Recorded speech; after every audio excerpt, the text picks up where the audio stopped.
আচ্ছা, যখন দিলীপবাবু একটা মহিলাকে বলছে যে তোমরা কুকুর, তোমরা ভৌ ভৌ করে চলছো, আমার যায় আসে না, যখন বলছে গলাটা টিপে ধরবো, তখন অগ্নিমিত্রাদিত্য সেই বুকের পাটা নেই যে একটা মহিলা হিসাবে মহিলার পাশে দাঁড়াবে? কতটা নির্লজ্জ হলে একটা নেত্রী এই কথা বলতে পারে একটা টিভি চ্যানেলে বা বিভিন্ন মিডিয়া চ্যানেলের মাধ্যমে? একবার তুমি নিজে ভেবে দেখো, বা তোমার চ্যানেলের প্রত্যেকটা দর্শককে আমি সেই জিনিসটা ভেবে দেখার জন্য অনুরোধ করব।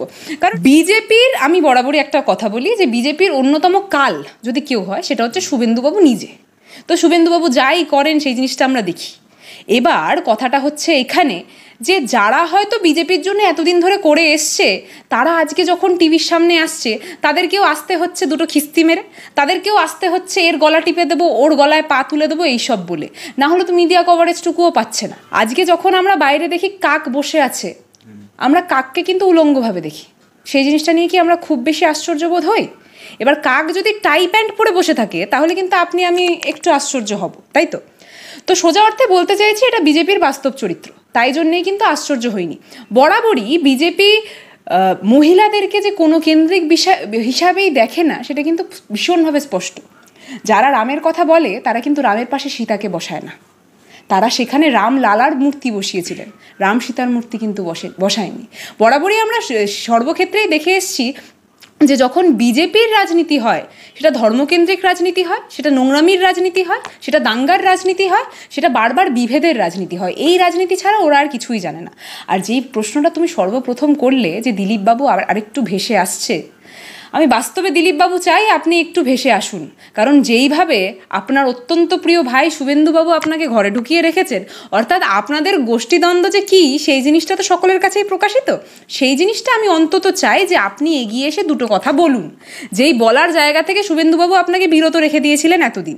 এবং শুধুমাত্র সেটা নয়, শুভেন্দুবাবু যেই রাজনীতিটা করছে সেখানে তো আপনি হন, লকেট ম্যাডাম হন, বা আপনারা যারা বাকিরা রয়েছে যারা এতদিন ধরে বিজেপি করে এসছিলেন, তাদেরকে তো রীতিমতো তুলে শুভেন্দুবাবু নিজেই ঢুকিয়ে দিয়েছেন ঘরে।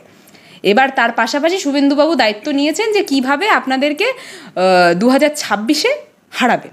এবং তাই জন্য শুভেন্দুবাবুর মুখে একটার পর একটা টার্গেট কেন্দ্রিক বিষয়টা কমেই চলেছে। সেটা তুমি আমি প্রত্যেকে দেখতে, তৃণমূলের হয়ে কিনা বলবো না, সেই জিনিসটা বাবু আমি জানি না, কিন্তু বাস্তবে একটা জিনিস বলতে পারি যে উনি যেই জিনিসটা করছে এই জিনিসটাতে ওনার টার্গেটটা দেখতে পাচ্ছ তো যে আস্তে আস্তে কমে চলেছে। এই জিনিসটা উনি হচ্ছে বিজেপির মাথার উপর ওই শনির সাড়ে সাথী, একদম তাই। এই জিনিসটাই আমি ওনাকে বলতে পারি যে উনি হচ্ছেন সেই সাড়ে সাথী, যেই সাড়ে সাথীতে এখন ভুগছে বিজেপির বঙ্গ বিজেপি, অন্তত বঙ্গ বিজেপি। এবং সেই জিনিসটা স্পষ্টভাবে বুঝতে পারছে কিন্তু যারা দিল্লিতে বসে আছে তারা। এবং যখন তুমি একটু দেখবে তখন তুমি স্পষ্টভাবে দেখতে পাবে এখন অন্যতম একটাই মুখ আছে বিজেপির, নাকি একটাই মুখ, সেটা হচ্ছে শুভেন্দুবাবু। শুভেন্দুবাবু ছাড়া আর কোনো মুখই নেই বিজেপির। এবার এই জিনিসটা একটু আশ্চর্যের নয় কি? আজকে তুমি আমাদের কাছে আসছো, বা এরকম বিশাল কেন্দ্রিক লোকজনদের কিন্তু তোমরা মিডিয়া বাইট নাও বা নিতে যাও, কিন্তু সেইখানে যখন বিজেপির কথা আসে তুমি কাদের কাছে একটু টার্গেট করো? স্বাভাবিকভাবে শুভেন্দুবাবু। যে শুভেন্দুবাবু কী বললো সেটার কাউন্টারটা একটু চাই। এখানে কি এই কাউন্টার হয় যে দিলীপবাবু কী বললো, বা লকেটদি কী বললো, বা অন্য যারা রূপা গাঙ্গুলি কী বললো, বা বিজেপির যারা অন্য নেতৃত্ব আছে তারা কী বললো? আমি সোজা অর্থে একটা জিনিস বলতে চাই যে ওদের যে গোষ্ঠীদ্বন্দ্ব, সেই গোষ্ঠীদ্বন্দ্বের রাগটাই হয়তো সেই দিন সেই মহিলাটার উপর পড়লো। অর্থাৎ এতদিন ধরে কিছুই বলতে পারেননি উনি, ওনার নিজের ভাই সম শুভেন্দুবাবু কিছুই বলতে দেয়নি ওনাকে। সেখানে যখন উনি গেছেন একদম পুরো ফোর্স নিয়ে সেখানে যখন উনি বিরাজমান হয়েছেন, সেখানে দাঁড়িয়ে একটা মেয়ে যখন কথাটা তুললো, ওই রাগটাই বা ওই কথাটা হয়তো উনি শুভেন্দুবাবুকেই বলতে চান, কিন্তু সেইটা তো মিডিয়ার সামনে বলা যায় না। সেই রাগটাই প্রকাশ হলো একটা মহিলার উপর।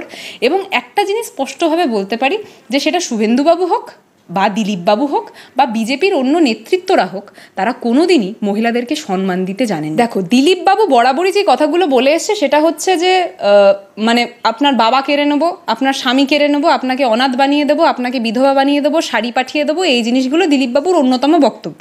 সেই জিনিসটা তুমি আমি প্রত্যেকেই জানি।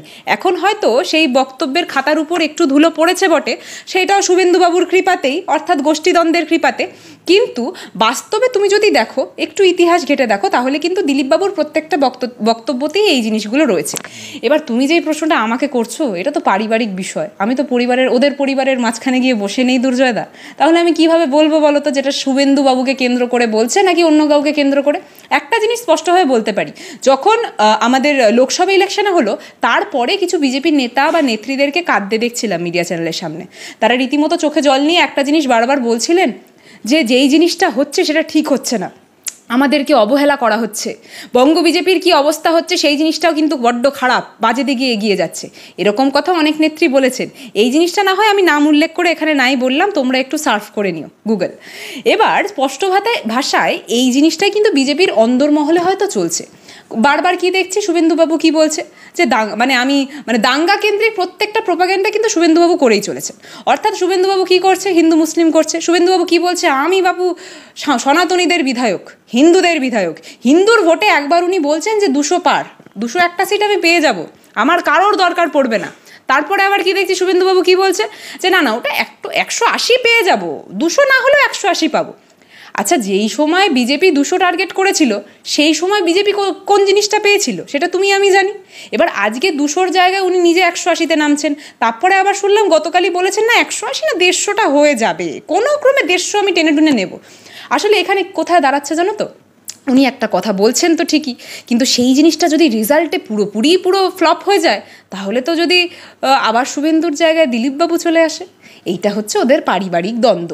এবং এই পারিবারিক দ্বন্দ্বের বিষয়টা আমি এখানে কিভাবে আলাদা করে বলুন, এটা ওনাদের পারিবারিক বিষয়, ওর খাবার খাবে, ও তার পাত থেকে জিনিসটা কেড়ে নেবে, বা আমি একটু দাঙ্গা লাগালে যদি একটু বঙ্গ বিজেপির মুখ হতে পারি, বা আমি যদি দিল্লি থেকে আর একটু বেশি ফুটেজ পাই, সেই জিনিসটার প্রচেষ্টাতে বরাবরই ওনারা লড়ে চলে। 2026-এও আমরা কি দেখবো জানো, বিজেপি নিজেদের গোষ্ঠী দ্বন্দ্বতেই মরবে, এবং তার পাশাপাশি যে হিন্দুর ভোট করে চলেছে, সেই হিন্দুরাই বলবে যে বিজেপিকে বর্জন করতে হবে, সেই হিন্দুরাই বলবে যে এই বিজেপিকে আমরা বাস্তবে চাই না। এবং সেটা স্পষ্ট, সেটা শুধুমাত্র সময়ের অপেক্ষা। তুমি আমি দুজনেই আর একটা বছর অপেক্ষা করে যাও, দেখে নেবো সেটাই। গোষ্ঠীদ্বন্দ্বের বিজেপিতে আছে সেই দাবি তো আপনারা তুলছেন, কিন্তু তৃণমূল কংগ্রেসে এই মুহূর্তে যা চলছে, একদিকে হলুদ পতাকায় লেখা সর্বাধিনায়ক অভিষেক বন্দ্যোপাধ্যায় পোস্টার ছেড়ে গেছে কলকাতা, মানে অভিষেক বনাম মমতা বন্দ্যোপাধ্যায়, সেটা কি আবার প্রকোপ হলো না? একদমই না। এই জিনিসটা একটা মন গড়া জিনিস। এই জিনিসটা আমি বরাবরই একটা কথা বলি, আমাদের পরিবারটা কিন্তু বড্ড বৃহৎ, অর্থাৎ আমরা জয়েন্ট ফ্যামিলি। এবার জয়েন্ট ফ্যামিলি পরিবারের মধ্যে খাওয়া দাওয়াও একসাথে হয়, বাসনটাও তো একসাথে ধোয়া হয়। এবার বাসন যখন ধোয়া হয় তখন কিন্তু দেখবে দুটো বাসন একসাথে যখন ঠেকা খায় তখন কিন্তু একটু আওয়াজ হয়। পাশের বাড়ির লোকটা না ভীষণ আমার বাড়িতে কি হচ্ছে সেটা জানতে চায়, তখন পাশের বাড়ির লোক কি করে, আমার বাড়িতে আমার ঠিক রান্নাঘরের পাশের জানলায় কান ঠেকিয়ে দেখতে চায় যে বাবা বাসনে আওয়াজ হচ্ছে, তাহলে কি ওরা বাসন ছোড়াছুড়ি করছে, এই জিনিসটা একটু দেখি তো। আর একদমই আমি যেটা তোমাকে প্রশ্নের উত্তরটা দিলাম যে আমাদের মধ্যে এরকম কোনো লবি নেই, আমরা দিন শেষে একটা পতাকার নিচে প্রত্যেকেই কাজ করছি, আমরা দিন শেষে একজনকেই জননেত্রী মানি, আর আমরা দিন শেষে একজনকেই এইটাও মানি যে উনি না থাকলে ওনার থেকে ভালো সেনাপতি হয়তো খুব কম লোকজন আছে। সেটা আমি স্পষ্ট, আপনি বুঝতে পারছেন আমি হয়তো কাদের কথা বলছি। নেত্রী একজন, সেনাপতিও একজন, আমাদের কাছে সেই জিনিসটা ভীষণ কাছের মতো স্পষ্ট। এবং হ্যাঁ, এটাও স্পষ্ট যে আমরা দিন শেষে সেই পতাকাটার নিচে খাচ্ছি, সেই পতাকাটার জন্য খাচ্ছি। এবার তুমি হলুদ পতাকার কথা বললে, তুমি এখানেই আসবো যে অনেকে বলছেন বাসনে যে শব্দ হচ্ছে সেটা না, মানে বাসন দিয়ে ছুঁড়ে মেরে কাজ ভাঙার শব্দ তৃণমূল কংগ্রেস থেকে পাওয়া যাচ্ছে, কারণ হলুদ পতাকায় অভিষেক বন্দ্যোপাধ্যায়ের নামে সর্বাধিনায়ক অভিষেক পোস্টারে ছেয়ে গেছে। হলুদ যে পতাকাটা গেছে যেখানে সর্বাধিনায়ক অভিষেক বন্দ্যোপাধ্যায় লেখা আছে, সেই পতাকাটার নিচে একটা কমিউনিটির নামও মেনশন করা। আমি আবারও বলছি, সেই প্রত্যেকটা কমিউনিটির তরফ থেকে তাদের নিজস্ব একটা কর্মক্রিয়া হয় বা তাদের একটা কর্মকাণ্ড হয়, সেই কর্মকাণ্ডের মধ্যে তারা অভিষেকদার নাম লিখতে পারে। সেই কর্মকাণ্ডের মধ্যে হতেই পারে যে একটা বৃহৎ সংখ্যক মানুষের কাছে অভিষেকদার নামটা দিয়ে তারা প্রমোট করতে চাইছে, তাদের গোটা যে প্রক্রিয়াটা রয়েছে তারা এইটা ওদের কিন্তু নতুন কিছু নয়।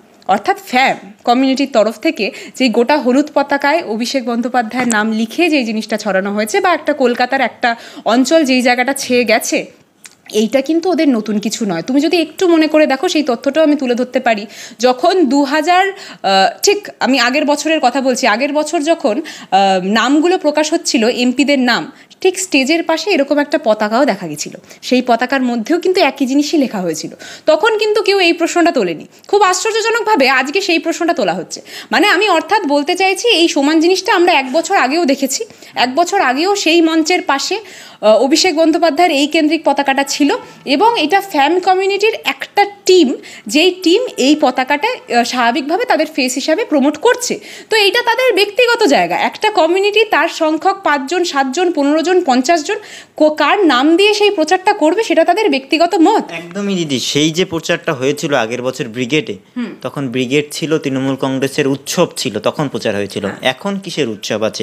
এখন একটা উৎসব দেখতে পাচ্ছি যে মমতা বন্দ্যোপাধ্যায় বিদেশ যাচ্ছেন, সেটা যদি মমতা বন্দ্যোপাধ্যায় রাজ্যে নেই বলে যদি কারো উৎসব হয়ে থাকে সেটা অন্য প্রসঙ্গ।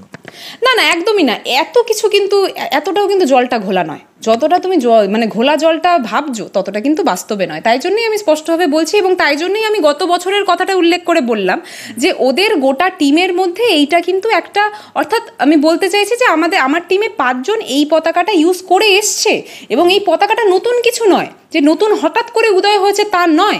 এটা ওদের টিমের তরফ থেকে, অর্থাৎ আমাদের যে গোটা আইটি সেল রয়েছে তার পাশাপাশিও তো বিভিন্ন কমিউনিটি রয়েছে যারা এতদিন ধরে কাজ করে এসছে দলের জন্য। সেই কমিউনিটি বিভিন্ন নাম দিয়ে প্রচলিত, কেউ ফ্যাম, কেউ টিএমসিএস, কেউ টিসিসিএফ, কেউ আইডাব্লিউএম, কেউ আরও খেলা হবে, এরকম বিভিন্ন কমিউনিটি রয়েছে। এবার যদি কেউ এই কথাটা উল্লেখ করে বলে যে খেলা হবে নামে এরকম একটা কমিউনিটি, তাহলে কি সেটা অন্য কারোর কমিউনিটি? একদমই নয়। সব কমিউনিটি দিন শেষে কাজ করছে তৃণমূল কংগ্রেসের জন্য, সব কমিউনিটি দিন শেষে কাজ করছে সেই একটা পতাকাকে এক ধাপ করে এগিয়ে নিয়ে যাওয়ার জন্য। অর্থাৎ আমি যে মূল পতাকাটার কথা বলছি তৃণমূল কংগ্রেসের, সেই পতাকাকে এগিয়ে নিয়ে যাওয়ার জন্য।